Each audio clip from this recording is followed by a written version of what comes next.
Hello friends, আমি অর্জুন। তোমরা দেখছো তোমাদের প্রিয় চ্যানেল লার্ন উইথ মি। তোমরা যারা এসএসসি দিয়ে গ্রুপ সি, গ্রুপ ডি এবং বিভিন্ন শিক্ষক পদে, অর্থাৎ সেক্ষেত্রে 9-10 হতে পারে, 11-12 হতে পারে, সেই সমস্ত পদে তোমরা দীর্ঘ কয়েক বছর ধরে চাকরি করছো, তাদের জন্য আজকের ভিডিওটা খুবই স্পেশাল। কারণ তোমাদের চাকরি, এটা বলা যেতে পারে সংকটের মুখে। ঠিক আছে, এটা কনফার্ম বলা যাবে না, এখনো পর্যন্ত এটা কোর্ট কেসের আন্ডারে রয়েছে।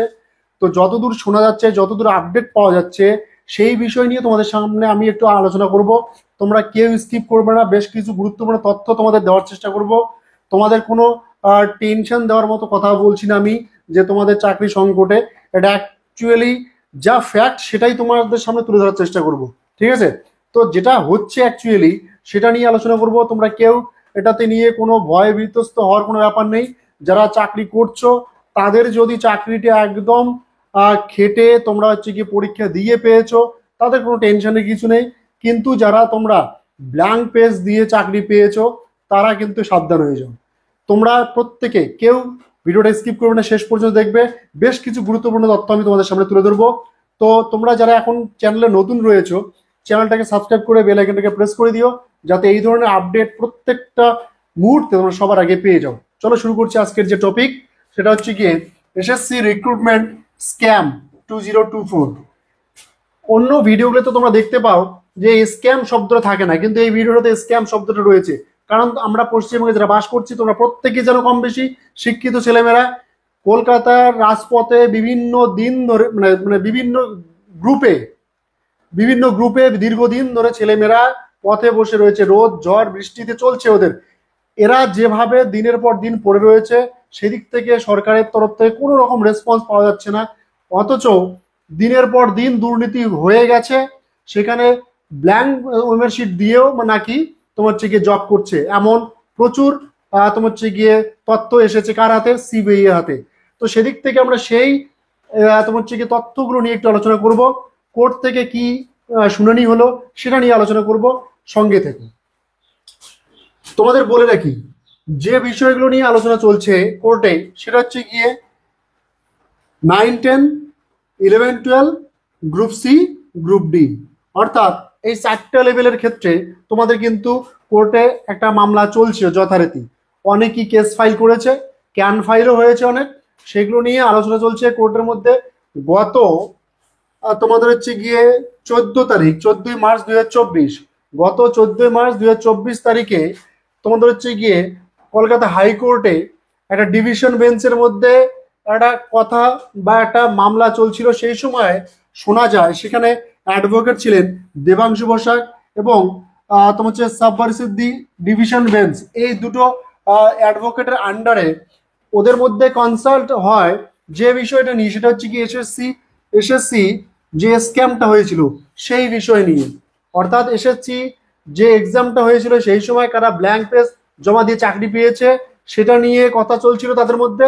এবং সেক্ষেত্রে এটাও শোনা যায় যে যে প্যানেল হয়েছে সেই প্যানেলকে চেঞ্জ করে বা বাতিল করে রিপ্যানেল করা যায় কিনা, সেটার একটা ভাবনা চিন্তা চলছে অলরেডি।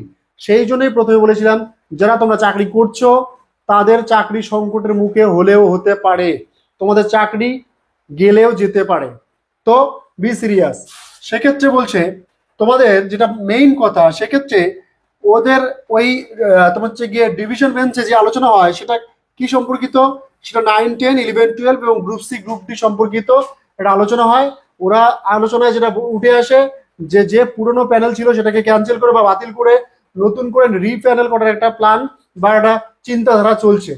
সেক্ষেত্রে তোমাদের একটা সেদিন একটা অর্ডার কপি চলে আসে, এবং সেই দিন ওই 14 তারিখ আর কি, সেই দিন অর্ডার কপিটা চলে আসায়, সেই অর্ডার কপিটা আসার আগে নর্মালি যেটা হয় আর কি, হাইকোর্টে তোমরা এখন দেখছো নিশ্চয়ই যে সেখানে তোমার হচ্ছে বিচার চলাকালীন একটা লাইভ স্ট্রিমিং হয়। সেই লাইভ স্ট্রিমিংটা কোনো কারণে সেদিন তোমার হচ্ছে বন্ধ থাকে, যার কারণে সেখান থেকে কোনো রকমটা আপডেট পাওয়া যায়নি। তো পরবর্তী সময়ে 5-6 দিন পর সেক্ষেত্রে তোমাদের একটা নতুন অর্ডার কপি চলে আসে। সেই অর্ডার কপিটাতে যেটা বলা থাকে, যে জিনিসটা নিয়ে অর্ডার কপিটার মধ্যে আলোচনা চলছে সেটা নিয়ে তোমাদের একটু বলি। সেটা সেই অর্ডার কপিতে যে কেস ডায়েরি নাম্বারটা ছিল সেটা হচ্ছে কি WPA 30649 অফ 2016। ঠিক আছে, এটা হচ্ছে ডায়েরি নাম্বার। সেই তোমার হচ্ছে গিয়ে অর্ডার কপিতে এই ডায়েরি নাম্বারটা রয়েছে।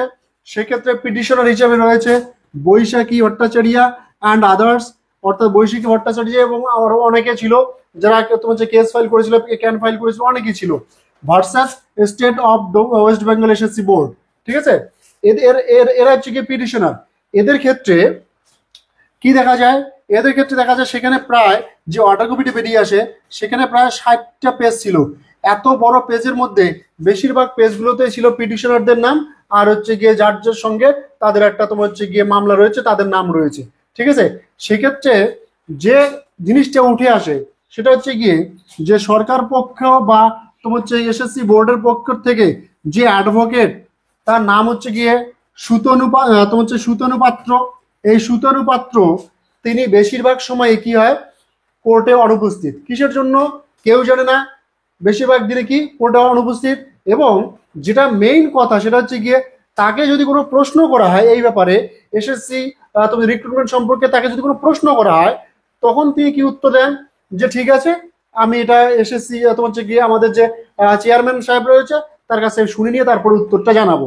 অর্থাৎ তার একটা স্কোপ, পালিয়ে যাওয়ার একটা স্কোপ। ঠিক আছে, যে তিনি নিজে উত্তর জানেন না, কার কাছ থেকে শুনে নেবেন, এসএসসি চেয়ারম্যানের কাছ থেকে শুনে নেবেন, শুনে নিয়ে তারপর তিনি উত্তর দিবেন। এটা হচ্ছে অ্যাডভোকেটের একটা বিহেভিয়ার।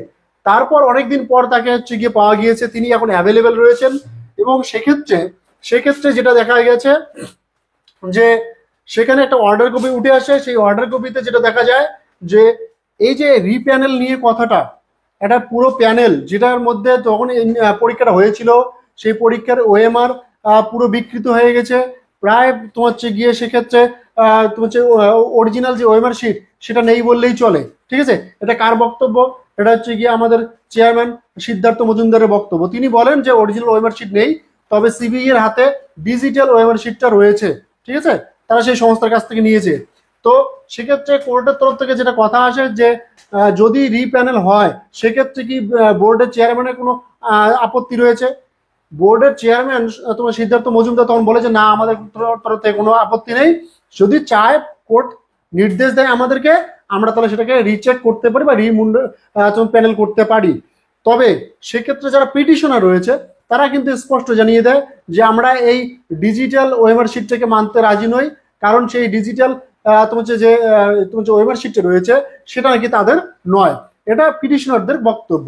ঠিক আছে, এবার সেক্ষেত্রে যেটা মেইন কথা উঠে আসে যে সিবিআই এর হাতে যে তোমার যে ওয়েমার শিটটা রয়েছে, যেটা ডিজিটাল ওয়েমার শিট বলা হচ্ছে, সেই ডিজিটাল ওয়েমার শিটের মধ্যে কিন্তু যদিও পিটিশনাররা মানতে নারাজ, তবুও যেটা শোনা যাচ্ছে যে সেখানে কিছুটা সারবত্তা রয়েছে, নইলে সিবিআই এর হাতে সেই জিনিসটা থাকার কথা নয়।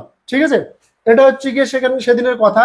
এবার কথাটা হচ্ছে গিয়ে সবই ঠিক আছে, যারা চাকরি করছো টিল নাও তাদের এটা বলা যে তোমাদের হচ্ছে গিয়ে কেসটা অলরেডি হাইকোর্টে চলছে। ঠিক আছে, আর যারা তোমরা পথে রয়েছো, যারা হচ্ছে গিয়ে তোমার হচ্ছে গিয়ে ইন্টারভিউ পর্যন্ত পৌঁছেতেও পারোনি, অনেকে ইন্টারভিউ পৌঁছানোর পরেও মেরিট লিস্টে নাম নেই, একটা কথা রয়েছে যে সত্যের জয় হবে, হয়তো বা সময় লাগবে। যেটা অরিজিনাল সেটাকে তোমার হচ্ছে সবার সামনে আসাটাই স্বাভাবিক, আসবে, হয়তো বা সময় লাগবে। তোমরা সকলেই জানো প্রায় ইলেকশন ডিক্লেয়ার হয়ে গেছে, সেই ইলেকশন হয়তো বা হয়ে গেলে তারপরে সেটা নিয়ে আবার শুনানি হবে, সেক্ষেত্রে হয়তো বা সময় লাগবে, কিন্তু তোমরা হয়তো যোগ্য তোমাদের সম্মানটা পেতে পারো। তো আজকের আপডেটটা এই পর্যন্তই। ভালো লাগলে চ্যানেলটাকে সাবস্ক্রাইব করে বেল আইকনটাকে প্রেস করে দিও। ফেসবুক থেকে যারা দেখছো পেজটাকে ফলো করে দিও। চলো দেখা হচ্ছে নেক্সট একটা আপডেট নিয়ে।